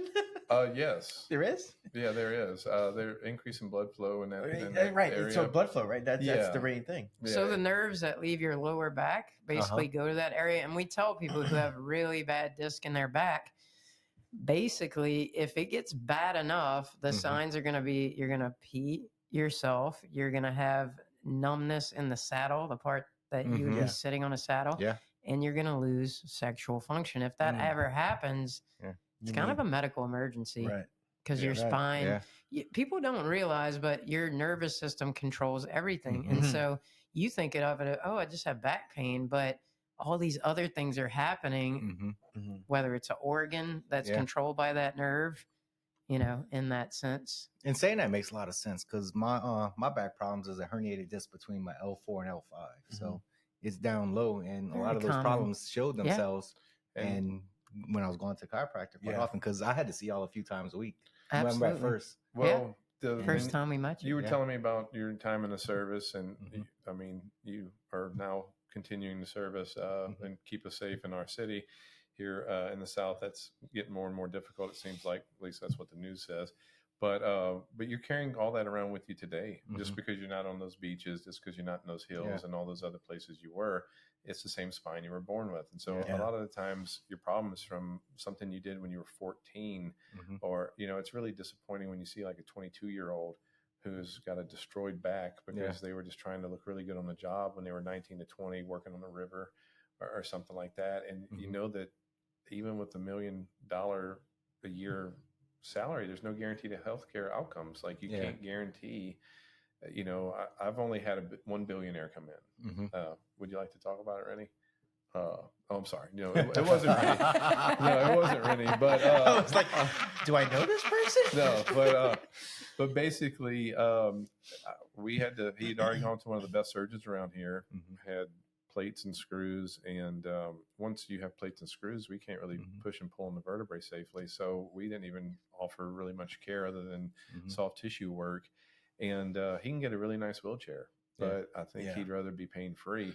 Right. And so it's really important that when you see children, the worst thing I've seen with spinal health as far as pranks goes is those airbag things where they put the airbag on the sofa cushion. Yep. Oh my goodness! You talk about ruining somebody's life. I mean, it's one time it was funny. I was heavy, so I'll say this was a fat kid because you know. I was a fat kid, and his dad did it. You know, had the typical Alabama, you know, Arkansas, Louisiana type accent.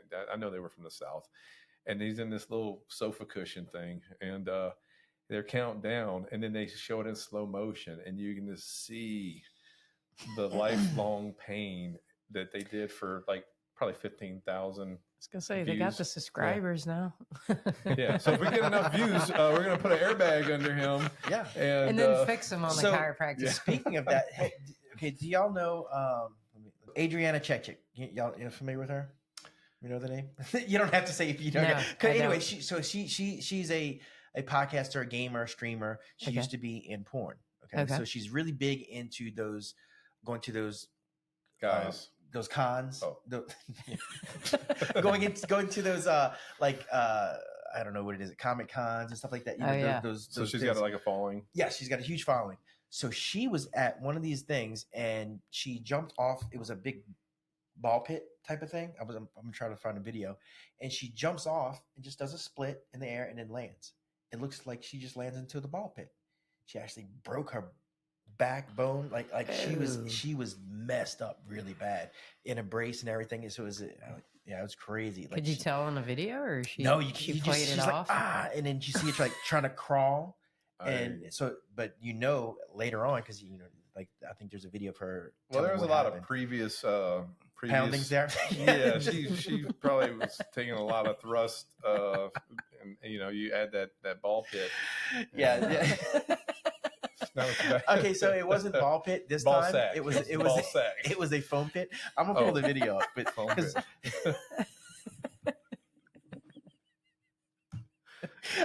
They both like, I don't know who Adriana Chechik I is. thought I've you- never heard of that. I thought it was a tennis player. I have no clue who y'all talking about, Alexa. I've heard of the I only knew What's that, because Wiz? I've seen it online there's that one somewhere. that likes to get peed on. Didn't know her That was personally. Wiz Khalifa, right? That's that porn Wiz star. Khalifa. That's the porn star Mia that likes to get. Khalifa. Oh, I thought that was the one that liked to get peed on. Yeah, I've heard of Wiz yeah, Khalifa, TwitchCon. but, She was at I TwitchCon. mean, Watch- I'm okay. over her. Okay, so is this it? That's not regular Comic Con. Okay, wait, TwerkCon. look, that's all she did. Bam, she landed. Oh, See that? shit, yeah. Sorry, I didn't mean to And curse. she's still smiling. She don't know what happened. Oh, yeah, she... That's Hey, that but South Village bag I That messed the, up. she's like, no, I'm not okay. Why didn't you That go was in? me in the whitewater after. Is there concrete under there? There's only like one layer of... Yeah, I guess they didn't have enough. Yeah, that's I don't know. possible surgery. You know, that's... Oh yeah, she was in a back brace. And, Yeah, that it doesn't take much, and that's what we really like to try to educate our parents that it's too late for you, but tell your kids, you know, like, oh, Yeah, she landed right on her You seen tailbone. that? It looked Yeah. like I don't think I was ever. there was no bounce there. There was just. stayed on her she just tailbone jumped onto from an the- elevated onto the surface. concrete. So I'm glad it pulled. I wanted to touch on too is going back to the dry needling. What we didn't say is it deals with meridian points, right? Yeah. Is it- So there's two different approaches basically in this state. When we first moved here 15 years ago, you could do acupuncture as a chiropractor. Then at some point, because the guy we first worked with here in Mandeville, he did acupuncture. We called him up one day. He's like, no, Derek, I can't even do it anymore. They made it illegal. Then around 2014, 15 is when a lot of PTs started doing what they call dry needling. And that is when the guy that taught us, Mr. Tim Green, or Dr. Tim Green, who practices in North Louisiana, he took what he knew as a chiropractor for 22 years. He traveled the world and learned under the best acupuncturists. Mm-hmm. He would go spend 2 weeks in China or wherever with some guy who was one of the most well-known acupuncturists in the world. And he'd pick their brain for 2 weeks straight. Then he'd come back home. Well, he did that for a 20-year period. And then he applied what he knew from acupuncture and what he knew from chiropractic and kind of combined the two and came up with protocols that were a musculoskeletal approach. So you're coming in with back pain, kind of like with Joe. Mhm. If you have neck pain, that's kind of our protocol. You have back pain, that's kind of our protocol. And what I've seen with those protocols are absolutely amazing. However, since he was a trained acupuncturist as kind of what we call here in South Louisiana, lanyap, Mm-hmm. he also taught us some acupuncture protocols too. Oh, So he cool. was like, you know, if you see shingles, here's a great protocol. If you see anxiety, he literally had protocols for just about everything of what he saw in 20 something years. So to say the meridian approach, for me, I have a meridian chart and I've studied a lot of meridians. So briefly explain that people who have no clue what you're So talking what about. People like me. meridians mean, the first time I ever heard about acupuncture, it didn't make sense to me. But then when someone explained the origin of acupuncture, it made a lot more sense. So one of the first classes you take in chiropractic is embryology, and you learn how the body develops in utero. The very first thing from a chiropractic standpoint, from our standpoint, that develops is your nervous system. You're just one little ball in a streak, and that's it. After that, the very next thing that happens is you get these little arches and pouches. You almost look like a little tadpole Right. with a head and these pouches. Meridians are based on a embryological origin of things. So this is not an accurate example. This is just me throwing something out there. Let's say this jaw muscle came from the same point as your liver in those pouches. You would needle the jaw to affect your liver. So that's what meridians are based on. Like my foot for my kidneys. So the kidney Yeah. meridian starts in the bottom of the foot, and Rennie's he's a great guy because feet needling is the most sensitive out of anything in the whole body. But all Really need some foot needling. but all the kidney points are in the feet and ankles, and kind of going up that leg is where they Man. start, and so they're the most powerful healing points when it comes to the kidney. And so for Rennie, you know, I was like, man, let me look some of this up. And we just started with K1, 2, 3. and kind of went up the chain from there. And you saw, I mean, you had to go in the hospital a couple times, get some IVs and things. And once we started the needling in August, I don't think you ended up back in the hospital. One time he left me to watch his family for a whole week while we were on vacation. He went on a vacation at the hospital. While we entertained everybody else. Yeah, so it may have just helped your body clear everything that was going on and just balance the body, really. And realistically, I was doing a lot of things to help that, but I would wholeheartedly say that was a definite factor. Well, you were hitting all points: nutrition, everything you could possibly do to get your body to heal, and most Americans are not willing to do that. And so now you had a full recovery. You've been teaching classes again for what was that, like 2 years ago? 2 summers ago. Gosh, has it been? Yeah, 2 summers, huh? Because that's when I got certified, was in the spring, and you weren't even coming in for that. You came in for just your regular checkup, and I was like, hey, man, I've learned this kidney stuff if you want to try it. And I mean, I went from barely standing at the kitchen table cooking and being tired and not like be able to withstand that. I mean, waking up 5:30 in the morning, going to train, train 3 times a day. Yeah. I made it once. So you need. So I had one other guy with a similar issue. He had overdone it after the storm, where he was in his late 60s, early 70s, trying to get everything off of his house. It was hot and humid here. He ended up in the ER in kidney failure, acute kidney failure. He had to get on dialysis, when we went to vacation. He was able to get out the hospital. He comes to me like 6-8 months later. Ever since that happened, he didn't even think to tell me about this till the 3rd visit. Ever since that happened, what you're saying about the calf twitching, all of the legs and his muscles were twitching so bad he couldn't even walk without a walker. So I said, look, I'm not making any promises, but I worked with one other guy who had a kidney issue. Well, at first I was just treating musculoskeletal, right? By the 2nd, 3rd visit, because we love to talk, I get to talking and he tells me the story about ending up in the hospital. I said, man, this is an electrolyte issue. This is not a muscular issue. So I start hitting all the same kidney points and running current through all those muscles. By the 2nd week, the only muscle he had left twitching was his calf muscle. And the guy couldn't even walk. He was about to be in a wheelchair. Oh, wow. Yeah, it was that bad. He's like, Angelle, basically, you're my last resort. I've been to every medical doctor. They claim there's nothing they can do for me. And it was amazing to see that guy recover. So that's why I don't trust. I mean, I don't want to say I don't trust doctors, but I don't leave it solely up to them. I advocate for myself. They're so busy that really, if you're making enough money to live this lifestyle you're living, not all of them, but it's very rare. Maybe 5 to 10% of them still actually care. Yeah, and they're not just running people in and out. The condition I had I probably had it about 20 years, given the symptoms that I was experiencing. And not one doctor was like thought to dig more into the cause. Yep. Yeah. And it took me to do that, and then me to figure it out and point them where I need to go and say, okay, you do need surgery. You have a tumor. You had to be your own advocate, and that's what we tell people a lot. And to come to the defense of most medical doctors, they are in situations where they're in management groups now to where they're being told you have 40 seconds, you have 90 seconds, you have 2 minutes. Well, not only that, it's the pharmaceutical companies have hijacked their curriculums too.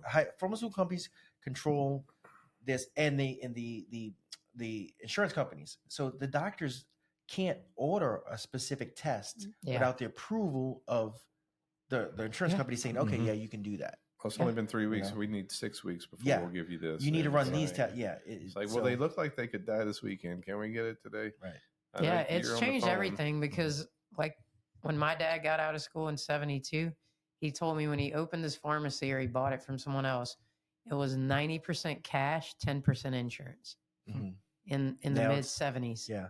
And now it's complete opposite. Or more, probably larger. So they dictate, and that's the first question we get on the phone. Do you take my insurance? It's like people are like, oh, I don't even want to pay if you don't take my insurance type of thing. But other people are like, I don't care what it costs. I'm coming in, Right. So I guess it depends on how bad you're hurting and like how many things you've tried before. I understand if it's cheaper to try this and I've got 4 things to try, I might start with the cheapest if I have time. If I'm desperate, I might do them all at the same time. It just depends on how long can you wait to to I guess open every door, because you shouldn't just say, I guess I have to live with this because I'm not going to get needled.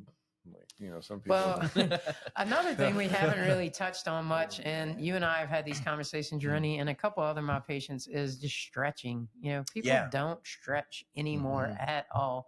And so we have a whole society of people who are just so tight that dry needling does Injury work prone. wonders. But what do you spend stretching just preventatively? So now, I do stretch. So I actually incorporate it into my classes now. So at the end of class, I make everybody stretch. That's awesome. So I even quit 15 minutes before ending, and then just get everything warmed up. Stretch. I'll stretch. For me personally, I don't have a per se routine, but I do stretch daily. Yeah. I used to go to, I told you too about it, about the, one of the stretch clinics. Stretch zone. And I can't say how much that I benefit from that. Absolutely. Like I felt just as wonderful leaving there as I do from like the chiropractor, getting an adjustment. Like I felt so much better. And I wish insurance would take that, because it can get pricey. Yeah. Absolutely. But and I think if it's just a matter of time before it will. Yeah. Before insurance will cover it, medical will cover that. Right. But I would highly, highly recommend. That's, in fact, anybody that asked me when I was going through this whole recovery from the kidney thing, my things that I recommend for just general overall health. One is physical fitness, seeing a regular chiropractor, whatever you may need, or like dry needling or whatever, stretching, and a whole food diet. Yeah, absolutely. That's the main thing. That's the three things, and proper hydration. But that's. I mean, you didn't really leave out anything. I mean, having a proper attitude. Trying to change that. Not being an asshole. Yeah, try to change that conversation in your head. That's free too. Most people get. But you'd be surprised how little people stretch. In general, and so if you make it part of your routine, I know with a few athletes that are close to me family wise, is like they run into these injuries and no one thinks about it until they get injured, and it's going, well, how often do you stretch? Well, I don't. Yeah. You don't stretch at all? Well, in our clinic, we try to relate it to brushing your teeth. Would you go a month without brushing your teeth? You probably not, because you can physically see that on the outside. Yeah. But when it comes to spinal health and just health in general, I feel like the Eastern culture kind of gets that. They have yoga and all these things. Yeah. Whereas I try to get my athletes, even if you just stretch for 5-10 minutes in the morning before you go and sit in the desk all day, it makes a huge difference with back injuries and different things like that. Yeah. So when I was in the fitness field, there's this particular guy that we followed for our curriculum for a certain company I was with, and there's a lot of exercises that good and bad, right? Or not necessarily bad, but there's good, better, and best. Yeah. Right? Because no exercise is the worst, but any kind of physical exercise is somewhat better than not doing anything at all. Right. So, but there's like certain exercises where it's bad for your joints, right? And people say, oh, we've been doing this for years, or some people have been doing it for years and some people haven't. But if you took the analogy of like, if you have a rag and you twist it, it doesn't break the first day. Right. Twist it again next day. You might get 100 days, but eventually that rag is going to tear away and break. Yeah. Same thing with the joints. Yeah. It's the same exact thing with joints. So if people lift incorrectly the same way, year after year after year, their joints are eventually going to break. Yeah, absolutely. The original, I think it's predates microdosing, but micro trauma. It's the repetitive motions. You're always doing this. You just moving a computer mouse. Yeah. 1,000 times a morning for 17, 25 years. Gravity, that's a big thing that keeps us in business, is people are falling and getting in all types of precarious situations. And a lot of people don't realize it, but also balance. We're still young enough, because we're all young here, but in about 15 years or 20 years from now, you're going to start hearing about your friend falling and breaking a hip, and you're going to be like, what happened to them? Well, they didn't move for so long. Their body didn't learn how to. We all drive here, but I heard a story the other day about a guy in New York that hadn't drove for 30 years because he was in New York. And then he's getting in all these accidents. And I'm like, are you drunk?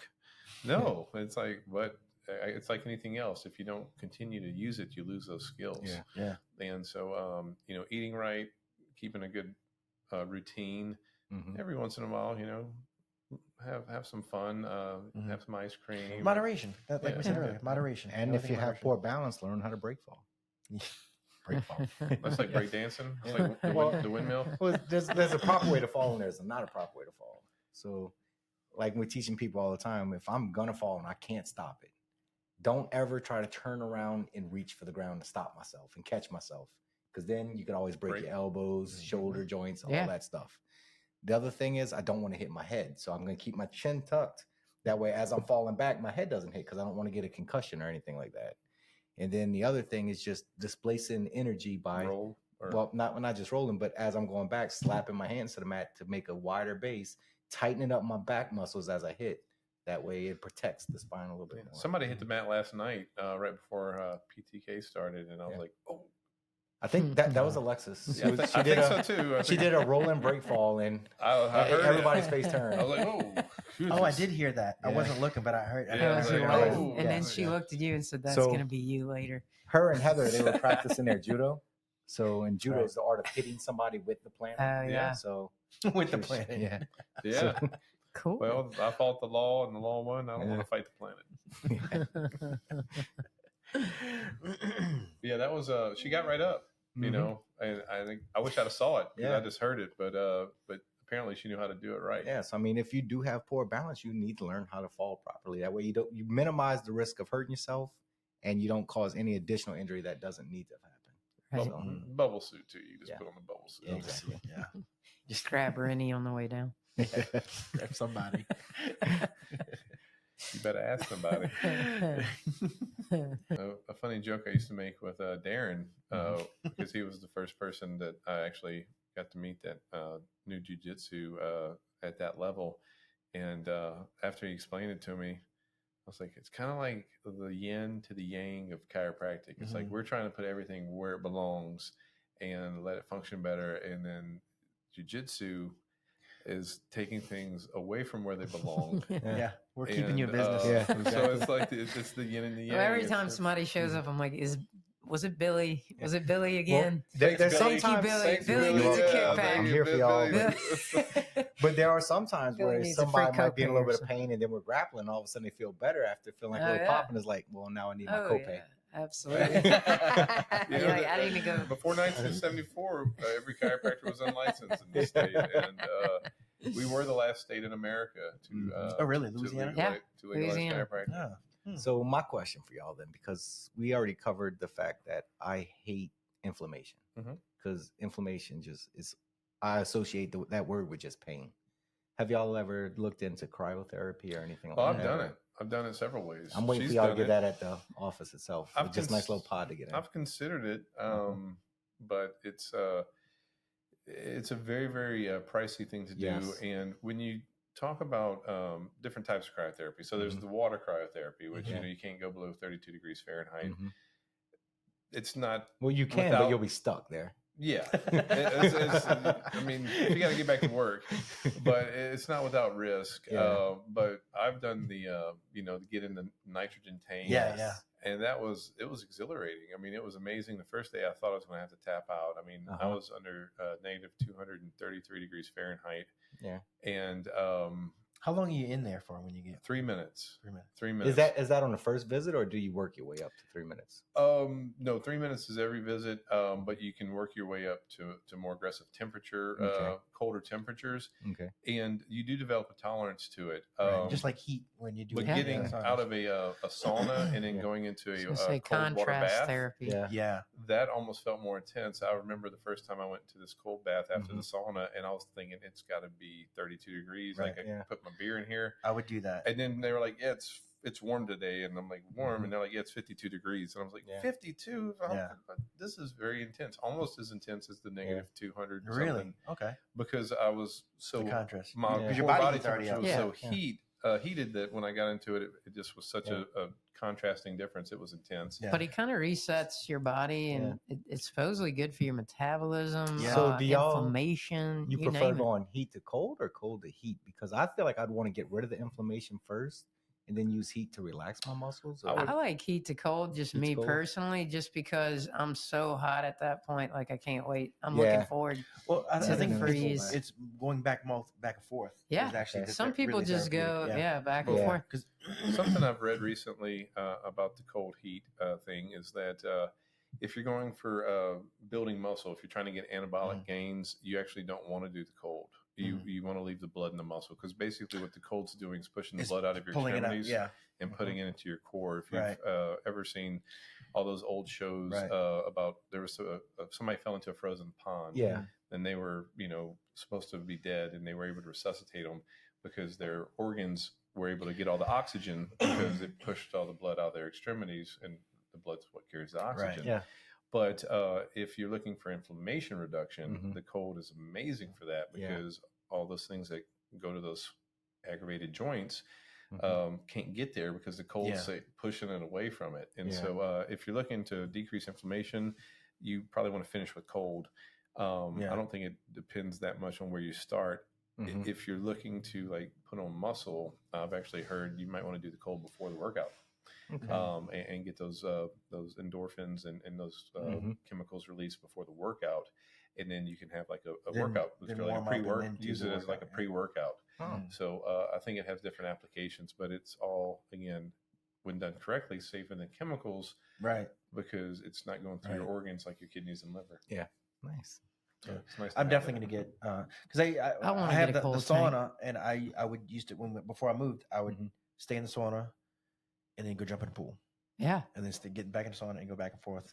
We used to do it in Hot Springs when we visit his dad. Hot Springs has 3 lakes, but it's actually a dammed up river. And so if you go all the way to the dam where they're pulling the water off of the other lake that's 100-some feet deep. Wow. So when you're riding in the boat, all of a sudden this cold air hits you like you have an air conditioner on, and it's 100 degrees outside in the summer. It's amazing. And then it's always been a challenge for us. There's like this line that kind of tells you when you're too close to the dam. I don't think you're supposed to jump in, but we would always do it anyway. And same thing, like you get in that water, but you're submerged because you don't have a choice. You're jumping in the lake. And it's like you can't get out fast enough. Extra points if you can swim around the boat. Oh, wow. That's, I can't imagine. I wish we had natural ways around here, but unfortunately, no, you got to get the water tank. And because the ice doesn't really work as well as the chiller. That's what Joe was. Joe got the chiller, because the ice just melts and then No, that chiller sounds awesome. I was hoping Rennie would just put one here. That's what I was hoping in the studio. I will. In fact, we'll start shooting the shows. Everybody will be in their own in the sauna. In the sauna, in the chiller. Only if Joe wears those shorts, then. So that is. I need to move the sauna here. We talked about that. We're gonna move the sauna here. We're gonna get. We'll get a ice bath too. Nice. Yeah, we'll do one called Sauna Talk and one Ice Talk. Yeah, absolutely. Who can stay in the longest? I was in the pool. The pool or the pond. No matter what, my excuse is going to be it's cold. It's always cold. I'm sorry, it's cold.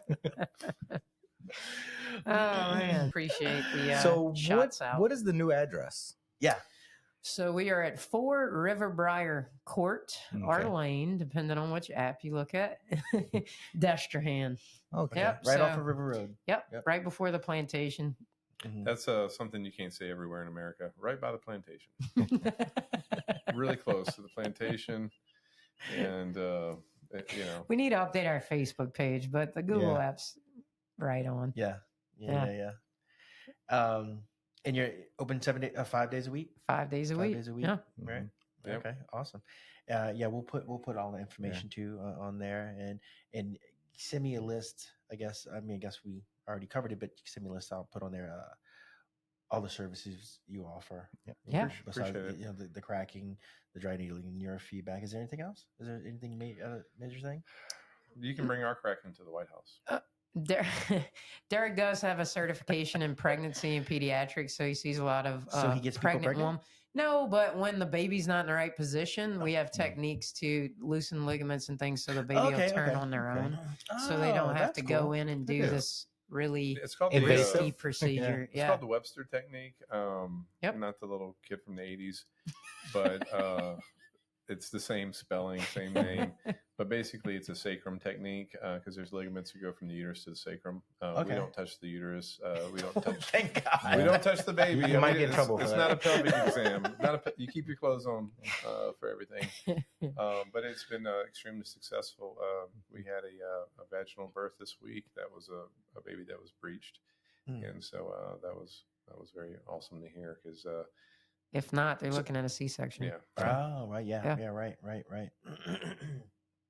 Yeah. We like to say, we realigned your pelvis. Your husband got you pregnant. Because the fallopian tubes, a lot of times you get your sperm checked. Yeah. But I'm treating someone right now for fertility. So girls really? having trouble wow. getting pregnant. So, Acupuncture standpoint. Acupuncture. Yeah. Oh, that's what I want to real quick. Yeah. What is the physical difference between acupuncture and dry needling? Not much difference at all, because if you technically take a trigger point chart, which is what dry needling is based on, and you take an acupuncture meridian chart and you line them up, there's so many overlapping points. Yeah. So all I can think of is thousands of years ago when they were coming up with these meridians, they were probably feeling points and going, "Ooh, is that sore and tender?" Yeah. Boom, I'm going to stick a needle there, and then things would change. Right. And so I just got a voodoo doll. Somebody was the pre-tech any technology. Somebody was the test subject. Yeah, like, I just want to know who Parish made with, the first acupuncture needles. But this goes back thousands of years in Chinese medicine. Right. Yeah, edit out that thing I said earlier, but and figure out which one. I don't know. I was gonna say figure out what that means. But I was gonna say when it comes to what I heard about acupuncture, and I heard it from the chiropractor who had done acupuncture on me because I had a infected root canal, and he said basically that there was a caste system, and there were these untouchables, and then there was an emperor who needed some help, and he was desperate, and so he said, "Oh, well, they can't see me, they can't be seen with me because this is a class type of thing," and so that there was like a curtain similar to this. Yeah. And they were like, well, we'll let I'll just let him work on my foot, or I'll just let him work on my hand, but he can't see my entire body. So I'd heard that the emperor would stick a part of his body through the curtain so the commoner could try to do his magic. And they figured out that these people had this type of intelligence to where they knew so many things about the body through just stories that were told that were passed down to where apparently it gained the emperor's favor, and then I don't know how true that is, but reflexology. Well, even chiropractic, back to the Egyptian things they had on different drawings in caves and things, they actually showed them doing what looked like chiropractic care way back then. Yeah.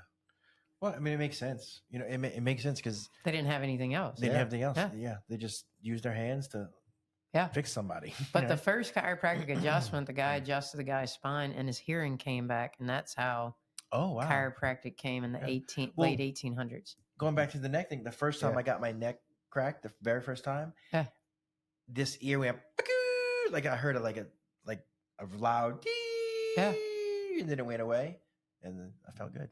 I was like, it's like, what? It scared me at first. I was like, did he just kill me? I was like, fatality. Yeah, how it happens. I'm Sub-Zero in there. Chill. But another old anecdotal story, Hippocrates, the father of medicine, was allegedly putting mud on people's backs, and the areas that would dry first thought that's where the problem was. And one of the signatures of inflammation is heat. And so it's really neat that before we had all these modern technologies, they'd figure things out through mud and through poking you with animal bones, because I think those were the first needles in acupuncture were like splintered. Splintered bones. I was gonna say because they didn't have those nice thin little needles. So you probably got like hepatitis. We that word. I don't know if they reused. I don't know if they reused the bones. Do you have a needle with you? You could show them. He saw it earlier. Man, I saw that with Joe, and I saw those needles in the back of the neck. Yeah. Look, if you could do me a favor and not subscribe until October. No, let's get 1,000 subscribers. Tonight. 1,000 subscribers. And anything over that's one extra needle. I'm regretting even volunteering for this now. You volunteered me to get tased. No, you're getting tased. So 1,000 subscribers, and we haven't set a date yet, so you can start now.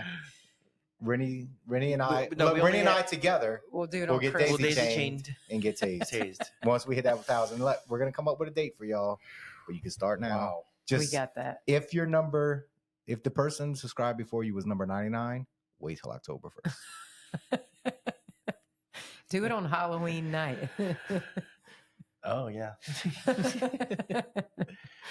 Oh man. Oh. All right, guys. Well, we thank you again. Going back again, we thank you guys for coming.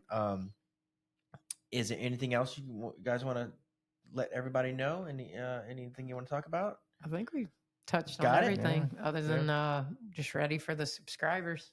Yeah, she's got her needles ready. Man. Get the big ones. Get the really big long Well, ones. thanks for having us, and Yeah, we appreciate it. Cheers. We love these pumpkin spice lattes. Oh yeah, absolutely. Yeah. Cheers. These are pumpkin spice lattes. Yeah, Basic. mocha frappuccino. See, it's pumpkin spice. Oh no, that's not it. Oh, Oh. So don't forget to Break fall. We're ready. Big Joe. Big Joe. All right. We're excited. We're gonna dry needle in the house, and then we're gonna head on over to the studio for the podcast, and we'll edit all this in to the footage later. All right, Joe. You get ready, Joe. Pick up your clothes and get on the table, and we'll have. Yeah, baby. So, Dr. Angelle, we love to do dry needling because this podcast in particular Those shorts, Joe.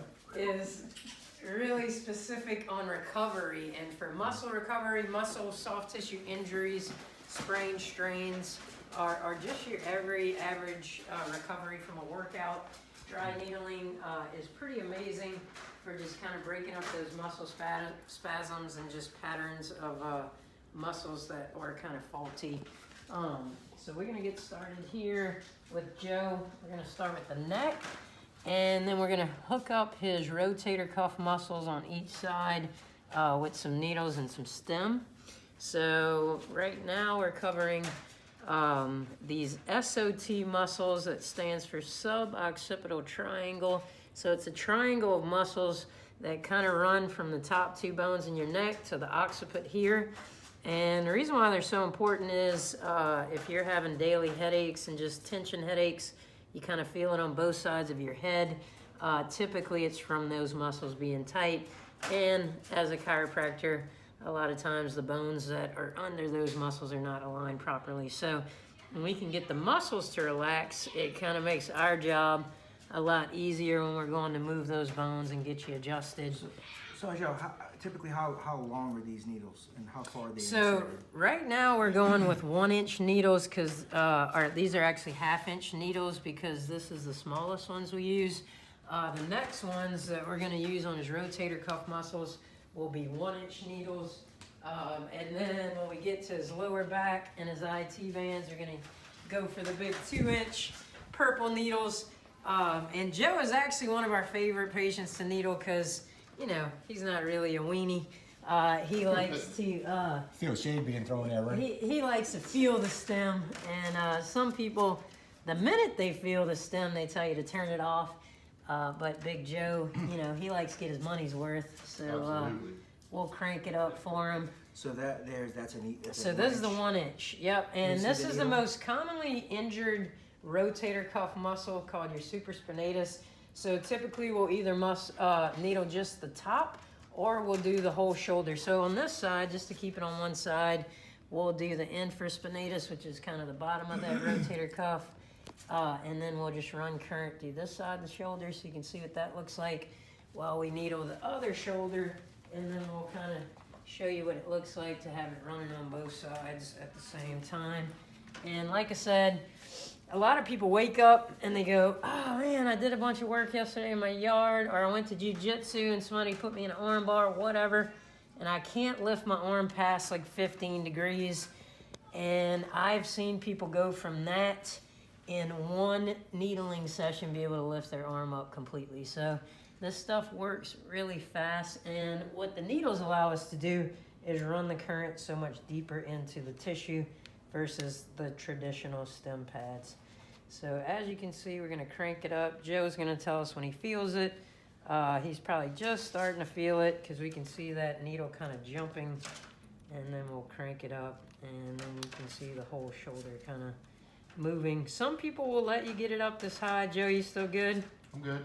And luckily Joe lets us crank it up to where he really gets the maximum benefit out of the needling. See, sometimes I don't get the jump. Yeah, and it just depends if you can get past the sting. If you can get past the sting, on most people it'll grab. But, you know, Rennie, sometimes it will, sometimes it won't. And it kind of depends on where the the area. needle. Yep.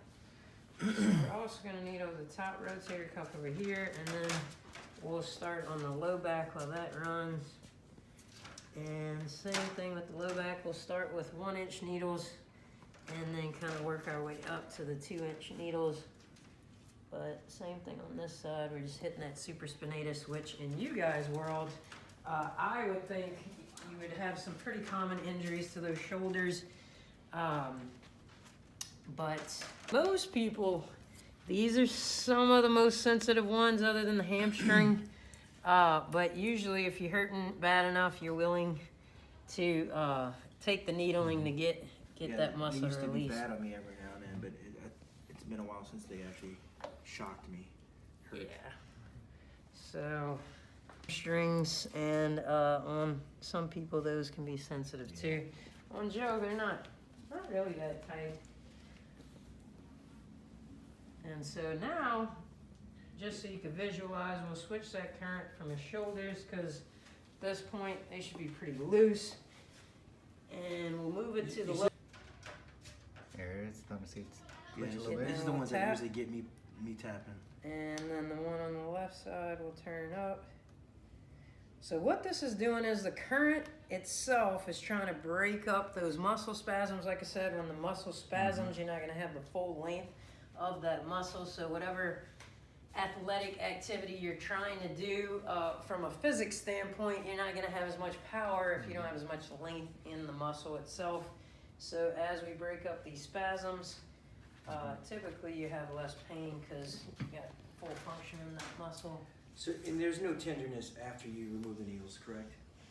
Typically no, unless every now and then you can hit like a little blood vessel and it might leave a bruise. But sometimes between the shoulder blades, after people get this pistoning done for the first time, they might get sore, but usually with a little bit of ice. But as you can see, we're just finding tight spots in the muscles. So right here feels like a little marble underneath. We're pulling it away and then just going right into it with the needle, and you can see the muscle kind of melting under my finger as you hit that trigger point. Releases, right? Yep.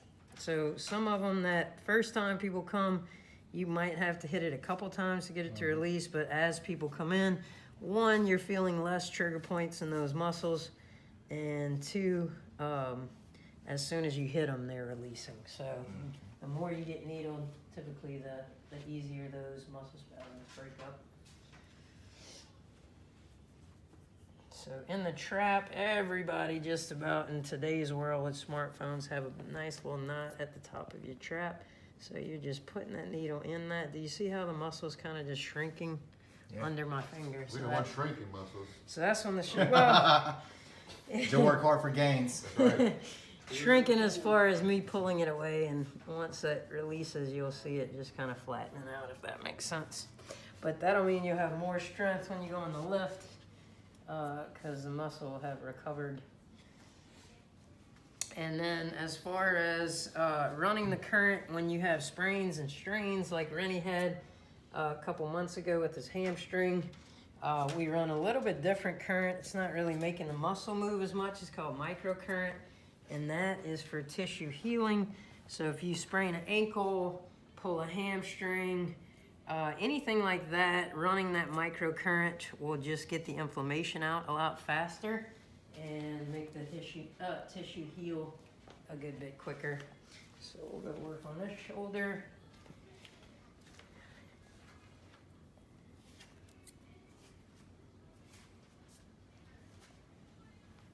And Joe has nice traps, so pretty easy to visualize. On thinner people, it's a little bit trickier.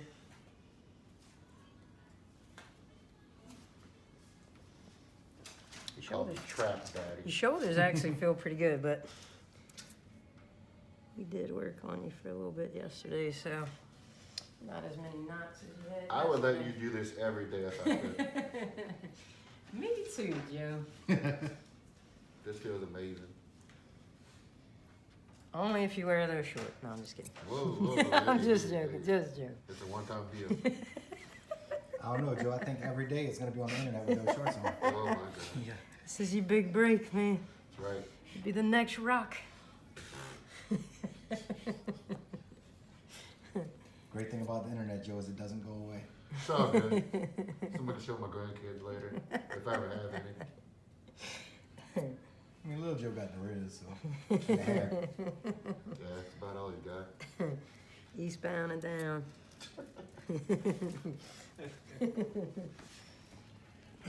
Next, Kenny P. Coach Billy, this like it literally feels like no pain. Like I know. Yeah, I literally see needles constantly going in and out of Look, somebody. we want Billy on the table, so that's our goal Yeah. for today's podcast. Is Billy's like the forbidden fruit, you know? We just we want to be able to get a needle somewhere, but The scraping and everything else hurts way worse than the needles.